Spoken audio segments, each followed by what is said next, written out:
जय श्री श्याम दोस्तों, हम आशा करते हैं कि आप सभी लोग अच्छे होंगे।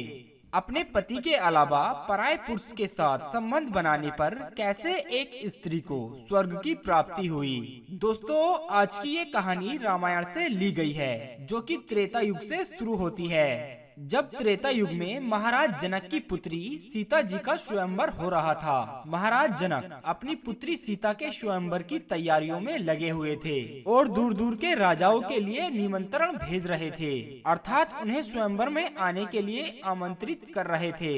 राजा जनक ने विश्वामित्र को भी स्वयंवर में आने के लिए आमंत्रित किया था। विश्वामित्र के पास जब सीता के स्वयंवर का पत्र पहुंचता है और जब वह उस निमंत्रण पत्र को पढ़ते हैं, तो एक दिन विश्वामित्र भगवान श्री राम और शेषनाग अवतारी लक्ष्मण को अपने पास बुलाते हैं और उनसे कहते हैं कि देखिए बेटा राम, ये जो आमंत्रित पत्र है ये जनकपुरी से आया है, जहाँ पर महाराज जनक की पुत्री सीता का स्वयंवर है और उस स्वयंवर में हमें बुलाने के लिए ये आमंत्रित पत्र यहाँ आया है और तुम दोनों हमारे शिष्य हो, इसलिए आप भी हमारे साथ चलो। प्रिय सज्जनों, गुरुदेव विश्वामित्र जो थे वो भगवान श्री राम और शेष अवतारी लक्ष्मण को अपने साथ लेकर के जनकपुरी की ओर प्रस्थान करते हैं। विश्वामित्र भगवान श्री राम और लक्ष्मण जी को अपने साथ लेकर कब चले, तो प्रिय सज्जनों प्रमाण मिलता है कुआर शुक्ल पक्ष द्वादशी तिथि को उन दोनों भाइयों को अपने साथ लेकर के जनकपुरी की ओर प्रस्थान करते हैं। ये जब चलते हैं तो चलते चलते एक जंगल में जाकर पहुंचते हैं। प्रिय सज्जनों, जब ये जंगल में पहुंचते हैं तो वहाँ पर एक निर्जन वन था, यहाँ तक कि उस वन में कोई पशु पक्षी भी नजर नहीं आ रहे थे और वो वन वीरान उजाड़ सा पड़ा था। दोस्तों, जब भगवान श्री राम ने उसी निर्जन वन में एक स्त्री नुमा पत्थर देखा, उसे देखकर ऐसा प्रतीत हो रहा था कि ये पत्थर ना होकर किसी स्त्री की प्रतिमा हो। जब भगवान श्री राम ने उस पत्थर की स्त्री को देखा तो अपने गुरुदेव विश्वामित्र जी से पूछने लगे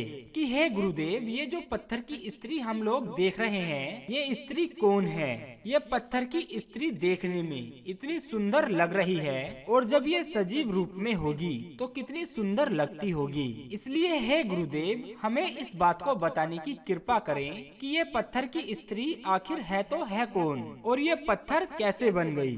तभी विश्वामित्र मर्यादा पुरुषोत्तम राम को एक शीशम के वृक्ष पर बिठाकर और वहीं पर लक्ष्मण जी भी उनके पास खड़े हो जाते हैं। तभी गुरु विश्वामित्र भगवान श्री राम को बताने लगते हैं कि हे बेटा राम, इस पत्थर रूपी स्त्री को क्या तुम नहीं जानते हो? ये पत्थर रूपी स्त्री गौतम ऋषि की पत्नी अहिल्या है। तभी भगवान श्री राम ने पूछा कि हे गुरुदेव, यदि ये गौतम ऋषि की पत्नी अहिल्या है तो ये ऋषि की पत्नी पत्थर की शिला कैसे बन गई? तभी गुरु विश्वामित्र जी कहते हैं कि हे बेटा राम, ये बात उस समय की है कि अहिल्या जो थी अपने पति गौतम के साथ इसी वन में कुटिया बनाकर रहती थी। ये अहिल्या बहुत ही सुंदर थी। इनकी सुंदरता के आगे देवलोक की अप्सराओं के रूप भी फीके पड़ जाते थे।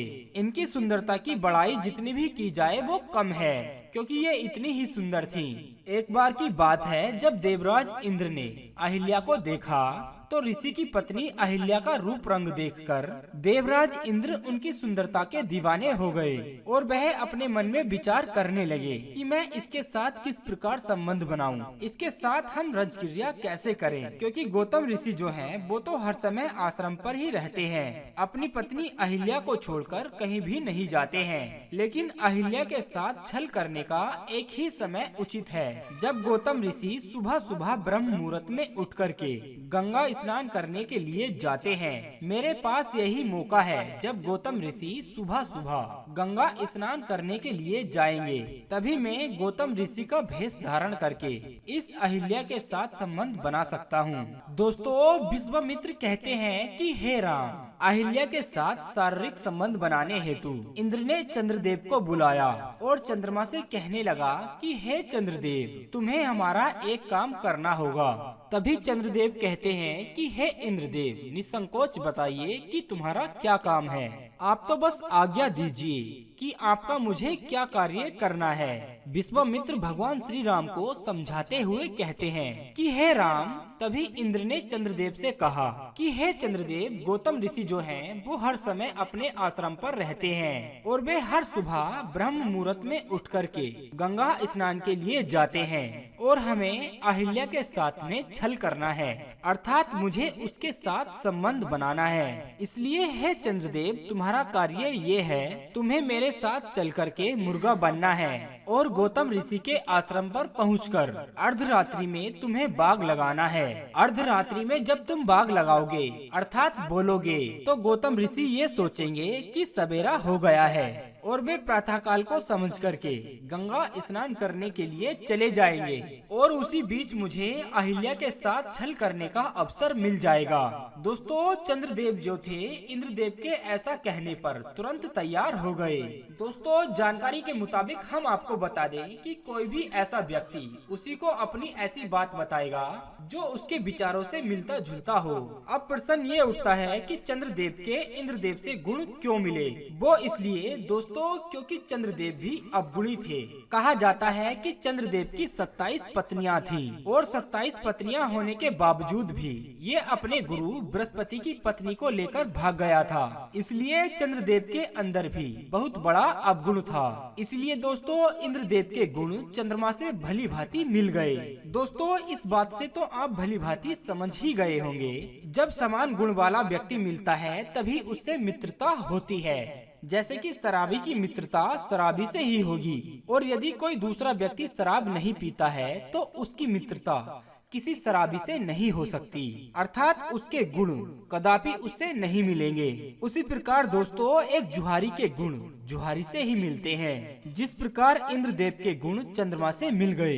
इस प्रकार जब इंद्रदेव के सारे गुण चंद्रदेव से मिल जाते हैं तो वो उससे अपने दिल की सारी बात कह सुनाते हैं। गुरु विश्वामित्र समझाते हुए भगवान श्री राम से कहते हैं कि हे बेटा राम। तभी इंद्र से आज्ञा लेने के बाद में चंद्रदेव जो थे वो गौतम ऋषि के आश्रम पर पहुंच जाता है और वहां पहुंचकर वह मुर्गे का भेष धारण कर लेता है और मुर्गा बनने के बाद उसने अर्धरात्रि में मुर्गा की आवाज लगा दी और जैसे ही गौतम ऋषि के कानों में उस मुर्गे की आवाज पहुंचती है तो गौतम ऋषि हड़बड़ाकर उठते हैं और अपने मन में विचार करने लगते हैं कि लगता है प्रातः काल हो गया है, अब हमें प्रतिदिन की तरह गंगा स्नान के लिए जाना चाहिए। यही सब कुछ अपने मन में विचार करने के बाद गौतम ऋषि अपने वस्त्रों को अपने कंधे पर डालकर गंगा स्नान के लिए चले जाते हैं। दोस्तों उस समय बताया जाता है कि घड़ी नहीं चलती थी, अर्थात घड़ियों का प्रचलन नहीं था जो कि मनुष्य समय देख लेता। उस समय जैसे ही मुर्गा आवाज देता था तो उस समय के मनुष्य इस बात से अंदाजा लगा लिया करते थे कि लगता है सवेरा हो गया और वे उसी समय जाग जाते थे, क्योंकि मुर्गा भी पहले सुबह सुबह ही बोलता था, रात्रि में नहीं बोलता था। इसलिए जो पहले के लोग थे वो इसी तरह संकेतों से समझ जाते थे कि इतना समय हो गया है। विश्वामित्र भगवान श्री राम को समझाते हुए कहते हैं कि हे बेटा राम, गौतम ऋषि अपने वस्त्रों को लेकर के गंगा स्नान के लिए चले गए थे और इधर जैसे ही इंद्रदेव ने देखा कि गौतम ऋषि अब अपने आश्रम से निकलकर चले गए हैं, तभी इंद्र को मौका मिल जाता है और उस कपटी इंद्र ने पहले गौतम ऋषि का रूप बनाया और अहिल्या के साथ छल करने के लिए उनके आश्रम में प्रवेश कर गया। अहिल्या के पास पहुंचकर धोखे से इंद्र ने छल किया और उधर जैसे ही छल किया तो चंद्रमा मुर्गा बना हुआ आश्रम के द्वार पर खड़ा हुआ है और इधर हे बेटा राम, गौतम ऋषि जैसे ही गंगा स्नान के लिए वहां पहुँचे तो गंगा जी में से आवाज आती है कि हे बेटा गौतम, ये समय तुम्हारे स्नान करने का नहीं है। क्या तुम्हें ये भी ज्ञात नहीं है कि अभी अर्धरात्रि का समय है और तुम मेरे जल में अर्धरात्रि के समय स्नान करने के लिए चले आए। तभी गौतम ऋषि कहते हैं कि हे गंगे माता, जैसे ही मुर्गे ने आवाज लगाई तभी मैं उठ करके स्नान करने के लिए वहाँ से चला आया, वैसे मैं कैसे आता। तभी गंगा माँ कहती है कि हे बेटा गौतम, इसका मतलब है अर्धरात्रि के समय मुर्गा की आवाज देने वाला मुर्गा नहीं कोई और है, जिससे ये बात साबित होती है कि हे बेटा गौतम, तुम्हारे घर में कोई छल कर रहा है, तुम्हारे घर में धोखा हो रहा है। अब तुम तत्काल यहाँ से चले जाओ और अपने घर में जाकर देखो कि तुम्हारे घर में कौन घुसा है, कौन तुम्हारे घर में छल कर रहा है। दोस्तों, गुरु विश्वामित्र कहते हैं कि हे बेटा राम, तब गौतम ऋषि जो थे वो अपने भीगे हुए वस्त्रों को लेकर और जैसे ही अपने आश्रम पर आते हैं तो वो क्या देखते हैं कि चंद्रमा उनके दरवाजे पर मुर्गा बनकर खड़ा हुआ है। तभी क्रोध में आकर के गौतम ऋषि ने अपने भीगे हुए वस्त्रों को उस चंद्रमा पर दे मारे और तभी उस चंद्रमा में धब्बा बन जाता है। विश्वामित्र कहते हैं कि हे बेटा राम, आज भी उस कपटी चंद्रमा में वो धब्बा मिटा नहीं है। जो चंद्रमा में धब्बा दिखाई देता है वो गौतम ऋषि के द्वारा भीगे हुए वस्त्रों को मारने का है। अब चंद्रमा तो वहाँ से भाग गया और जैसे ही गौतम ऋषि ने अपने आश्रम में प्रवेश किया तो गौतम ऋषि ने इंद्रदेव को भी अपने आश्रम से बाहर निकलते देख लिया। इंद्र भी वहाँ से अपना मुंह छुपाकर भाग गया। उधर जब ये दृश्य गौतम ऋषि ने अपनी आंखों से देखा तो विश्वामित्र कहते हैं कि हे बेटा राम, गौतम ऋषि को उसी समय इतना क्रोध आ गया और जब उन्हें क्रोध आया तो उन्होंने अपनी पत्नी अहिल्या को क्रोध में आकर श्राप दे दिया कि हे दुष्टनी, हे पापनी, जा, तुझे अपने पराये में फर्क नजर नहीं आता। तू तो एक पत्थर के समान है, इसलिए तू अभी से तुरंत पत्थर हो जा।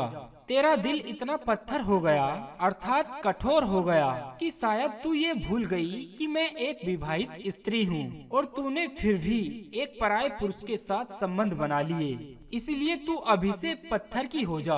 विश्वामित्र भगवान श्री राम को समझाते हुए कहते हैं, ये उन्हीं गौतम ऋषि की पत्नी अहिल्या है जो कि आज अपने पति के श्राप से ये एक पत्थर की शिला बन गई है और इसे आज तक मुक्ति प्राप्त नहीं हुई है। लेकिन हाँ बेटा राम, यदि तुम्हारे चरणों की रज यानी धूल इस पत्थर की शिला पर पड़ जाए तो हमें पूरा विश्वास है इसका उद्धार जरूर हो जाएगा और इसे पत्थर योनि से मुक्ति मिल जाएगी, क्योंकि तुम तो जगत के पालनहार हो, जगत के तारणहार हो। इसीलिए हे बेटा राम, तुम इस पत्थर की शिला अहिल्या का उद्धार करो। इसके बाद हम तीनों आगे के लिए प्रस्थान करेंगे।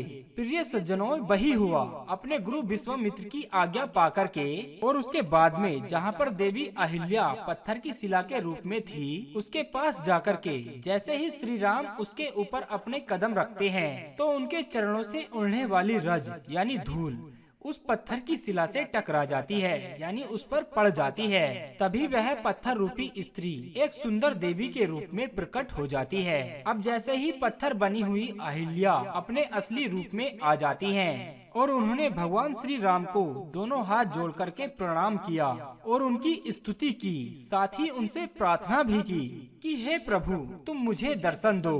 तभी भगवान श्री राम ने उनको दर्शन दिए। तभी इसके बाद में अहिल्या के लिए स्वर्ग से पुष्पक विमान आता है और उसी विमान में बैठ कर के वो देवी अहिल्या परम धाम को लौट जाती है। इसके बाद दोस्तों, विश्वामित्र ने भगवान श्री राम के द्वारा अहिल्या का उद्धार कराने के बाद भगवान श्री राम और लक्ष्मण को साथ लेकर के जनकपुरी की ओर चले जाते हैं और चलते चलते राजा जनक के फूल बाग के पास पहुंच जाते हैं। उम्मीद करते हैं दोस्तों आप लोग इस कहानी को सुनने के बाद समझ गए होंगे, जिसमें हमने आपको बताया है कि कैसे एक स्त्री को पराये पुरुष के साथ संबंध बनाने पर भी स्वर्ग की प्राप्ति हुई है। कि अहिल्या ही वो स्त्री थी जिसने पराये पुरुष के साथ भूलवश संबंध बनाए थे, अर्थात इंद्रदेव ने उनके साथ छल किया था। फिर उन्हें एक श्राप मिला और उन्होंने उस श्राप के कारण एक पत्थर की शिला बनकर उस श्राप की पीड़ा को भोगा और भगवान श्री राम के चरणों की रज से